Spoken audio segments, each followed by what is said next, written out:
আজি আমাৰ দতমা ব্লকৰ আমাৰে ইউথ ওমেন আৰু বিএছএফ এই তিনিটা আমাৰে বিপিএফ দলৰ শাখা কমিটি আছে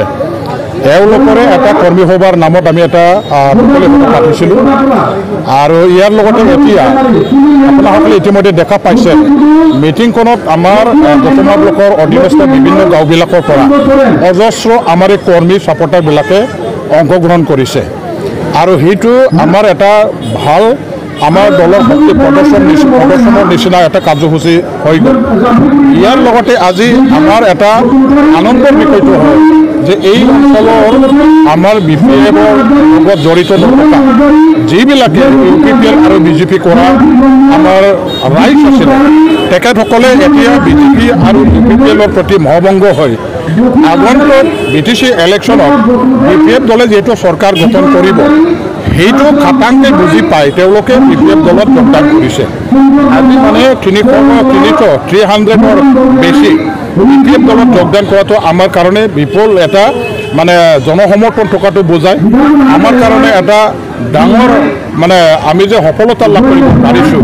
এওঁলোকৰ যোগদানৰ দ্বাৰাদি আমি সেইটো অনুভৱ কৰিছোঁ বিপিএফ দলত দিনে দিনে বিভিন্ন দল সংগঠনৰ পৰা ইউপিপিএল বিজেপি কংগ্ৰেছ কৰা এই বিলাকে আজি নিজৰ নিজৰ দল তৈয়াৰ কৰি পেলাই আমাৰ দললৈ যোগদান কৰাৰ যিটো জোৱাৰ সেইটো চাৰিওপিনে আমি 40টা সমিতি দেখিবলৈ পাইছোঁ আৰু এটা কথা স্পষ্ট যে এইবাৰ বিপিএফৰ নেতৃত্বতে হাগ্ৰামা মহিলাৰী চাহাবৰ নেতৃত্বত বিটিচিৰ এটা শক্তিশালী চৰকাৰ ছেপ্টেম্বৰ মাহতে হ'বলৈ গৈ আছে আৰু সেইটো স্পষ্টভাৱে ধৰিব পাৰি বিটিচি অঞ্চলৰ ৰাইজৰ এটাই মাত্ৰ বিকল্প এটা প্ৰমোদ বড়ো যে হাগ্ৰামা মহিলাৰী আৰু হাগ্ৰামা মহিলাৰী তেখেতৰ চৰকাৰৰ আমলত তেনেকুৱা ধৰণৰ উন্নয়নৰ কাম কৰিছিল এইবাৰো ঠিক তেনেকুৱা ধৰণৰে উন্নয়ন হাগ্ৰামা মহিলা ডাঙৰীয়া বা বিপিএফ দলে চৰকাৰ গঠন কৰিব পাৰিব এই বিশ্বাস আস্থাটো আগত ৰাখিয়ে ৰাইজে দলে দলে বিপিএফ দলত যোগদান কৰিছে আমি তেখেতসকলক স্বাগতম জনাইছোঁ আগলৈও আমাৰ দলত বহুজন হাজাৰ হাজাৰ অন্যান্য দলবিলাকৰ পৰা যোগদান কৰিবৰ কাৰণে এই প্ৰক্ৰিয়াটো চলি থাকিব আমি তেখেতসকলক আদৰি লৈ আমাৰ দলীয় এজন নিষ্ঠাবান কৰ্মী হিচাপে তেখেতসকলক গণ্য কৰি পেলাই সন্মুখৰ নিৰ্বাচনত যুঁজ দিবৰ কাৰণে আমিও ভাবিছোঁ ইতিমধ্যে আমাৰ মানে কেণ্ডিডেটছৰ যিটো এপ্লাই কৰিবৰ কাৰণে সুবিধা দিয়া আছে বৰ্তমান সমষ্টিত আমাৰ এইটোৱেই স্পষ্ট যে যোৱা বিগত দিনবিলাকত আমাৰ এটা বেয়া দিন আছিল চৰকাৰ যিহেতু আমি চৰকাৰত যিহেতু আমি নাছিলোঁ আমাৰ চৰকাৰত নথকা সময়ত MCLA হিচাপে তেখেতে বৰ্তমান সমষ্টিৰ অধীনত আমাৰ বিপিএফ দলটো শক্তিশালী হিচাপে ধৰি ৰাখিছে গতিকে যিসকল MCLA হৈ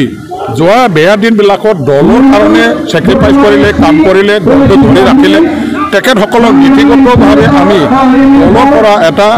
মানে জাষ্টিছ দিয়া ন্যায় বিচাৰ দিয়া এটা আমাৰ নীতি গ্ৰহণ আমি কৰিছোঁ আৰু ইয়াৰ কাৰণে বৰ্তমান সমষ্টিৰ প্ৰতাপ বসুমতাৰী ডাঙৰীয়াদেৱে নিশ্চয় টিকেট পোৱাটো খাটা আনুষ্ঠানিকভাৱে তেখেতক আমি মানে কেণ্ডিডেটছৰ হিচাপে স্বীকৃতি প্ৰদান কৰি ঘোষণা কৰাৰ দায়িত্ব কেন্দ্ৰীয় কমিটি আমাৰ হাইকমাণ্ডৰ গতিকে তেখেতে নিশ্চয় প্ৰকাশ বসুমতাৰী কেণ্ডিডেট দিবৰ কাৰণে ফাইনেলাইজেশ্যনৰ অথৰিটি হিচাপে সেই সময়ত ঘোষণা কৰিব আৰু প্ৰকাশ বসুমতাৰী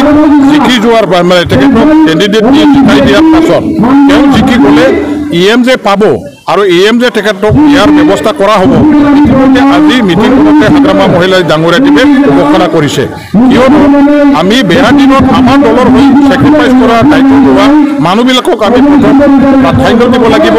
জাষ্টিছ দিব লাগিব ক্ষমতা প্ৰদান কৰিব লাগিব সুযোগ দিব লাগিব আৰু এই সুযোগ আৰু জাষ্টিছটো প্ৰকাশে নিশ্চয় পাব মই আশা ৰাখিছোঁ বিজেপিয়ে কেণ্ডিডেট নিদিয়ে আপোনালোকে চাই থাকক বৰ্তমান সমষ্টিত চাব 6জনকৈ নিখিল বড়ো ছাত্ৰ সন্থাৰ কেন্দ্ৰীয় কমিটি নিখিল বড়ো ছাত্ৰ সন্থাৰ সভাপতি সাধাৰণ সম্পাদক হোৱা 6জনকৈ ডাঙৰ ডাঙৰ নেতা এই দতমা সমষ্টিতে আছে দতমা সমষ্টি নিখিল বড়ো ছাত্ৰ সন্থা UPPL BPF চবৰ কাৰণে বড়োসকলৰ কাৰণে এই সমষ্টিটো খুব মানে সন্মানজনক এটা সমষ্টি আৰু তেনে ক্ষেত্ৰত য'ত নেকি নিখিল বড়ো ছাত্ৰ সন্থাৰ 6জনকৈ কেন্দ্ৰীয় কমিটিৰ সাধাৰণ সম্পাদক আৰু সভাপতি আছে এই সমষ্টিত নিখিল বড়ো ছাত্ৰ সন্থা বা UPPL দলৰ কেণ্ডিডেট য'ত থাকিব নিশ্চয় বিজেপিয়ে কেণ্ডিডেট নিদিয়ে সেইটো একেবাৰে মানে সেইটো আপোনালোকে নিশ্চয় মানে